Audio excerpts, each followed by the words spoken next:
Delhi NCR की बात कर ले, क्योंकि यहाँ पर वायु प्रदूषण का खतरा काफी ज्यादा बना हुआ है। लगातार 14वें दिन दिल्ली के कई इलाकों में एयर क्वालिटी इंडेक्स 350 के पार बना हुआ है। लोगों को सांस लेने में दिक्कतें हो रही हैं। दिल्ली एनसीआर में दीपावली के आसपास से वायु प्रदूषण की समस्या गंभीर बनी हुई है। दिवाली के दौरान दिल्ली के कई इलाकों में AQI 400 से 450 के स्तर पर आ गया है। बढ़ते प्रदूषण को लेकर दिल्ली सरकार क्या कुछ कर रही है? अस्पतालों में किस तरह के मरीजों की संख्या बढ़ती जा रही है? ज्यादा जानकारी के लिए दिल्ली से अनुवेश हमारे साथ हैं। अनुवेश, ये जो प्रदूषण का ये जो कहर है दिल्ली में एक बार फिर से देखने को मिल रहा है। सुप्रीम कोर्ट ने भी फटकार लगाई, पटाखों पर बैन की बात हुई। हालांकि वो कितना प्रभावी हुआ है ये हम सब जानते हैं, लेकिन फिलहाल ग्राउंड जीरो पर स्थिति क्या है?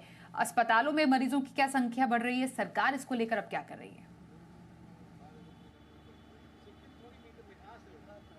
जी स्वाति, सबसे पहले मैं ये बताना चाहूँगा कि जिस तरीके से हर साल हमने ये देखा है दिवाली और दिवाली के आसपास के समय में दिल्ली का जो AQI लेवल होता है वो काफ़ी ज़्यादा बढ़ जाता है। दिल्ली ही नहीं बल्कि दिल्ली के आसपास के इलाके, अगर आप पूरे NCR की बात करें जिसमें गुड़गांव, नोएडा, गाज़ियाबाद, फरीदाबाद ये सारे शहर आते हैं, अगर यहाँ पर अगर आप देखें तो AQI लेवल ऑलमोस्ट 300 के आसपास रहता है। सेंट्रल दिल्ली की बात करें तो आज के दिन में भी और लगातार दिवाली के बाद से अगर आप देखें तो 300 से पार यहाँ का AQI लेवल है। वहीं पे नोएडा और आसपास के इलाके गुड़गांव आदि की बात करें तो यहाँ पे भी लगभग 300 या 300 से पार के AQI लेवल है।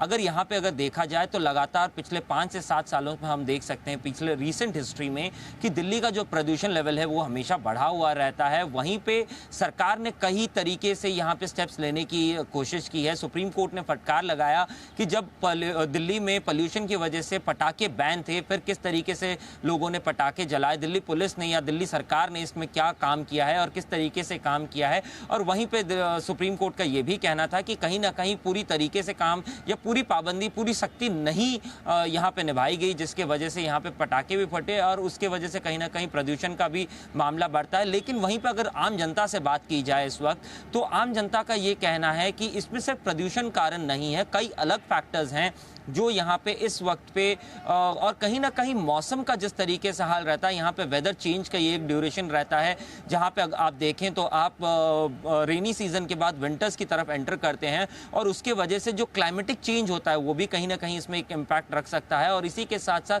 दूसरे जो चीज़ें हैं जैसे पराली के इंसिडेंट्स हो गए, चाहे हरियाणा और पंजाब में पराली जलाने की अगर बात की जाए वो भी कहीं ज़्यादा यहाँ पे इंसिडेंट किए गए हैं। जो चीफ सेक्रेटरी हैं हरियाणा और पंजाब के, उनको भी सुप्रीम कोर्ट ने ये पूछा था कि आपके यहाँ पे पराली जलाने के इंसिडेंट्स क्यों बढ़ रहे हैं या नंबर जीरो क्यों नहीं हो पा रहे हैं। जैसे कि आपने देखा होगा इथेनॉल ब्लेंडिंग में पराली का इस्तेमाल करने के लिए सरकार ने कई सारे इसमें स्कीम्स निकाले, लेकिन उसके बावजूद भी अगर आप देखें तो पराली जलाने की सिचुएशन अभी भी हरियाणा, पंजाब और आसपास के इलाकों में अभी भी चल रही है। कहीं ना कहीं वो भी एक इम्पैक्ट डालती हैं दिल्ली NCR में पॉल्यूशन लेवल को, AQI लेवल को बढ़ाने का।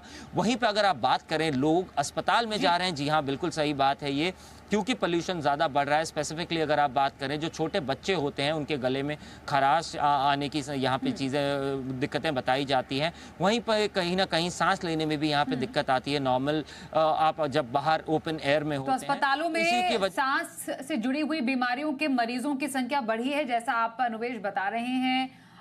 AQI लेवल जिसका तस बना हुआ है और भी गंभीर श्रेणी में बना हुआ है।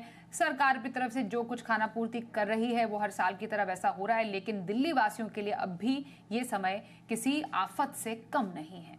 धन्यवाद करेंगे अनुवेश तमाम अपडेट के लिए आपका।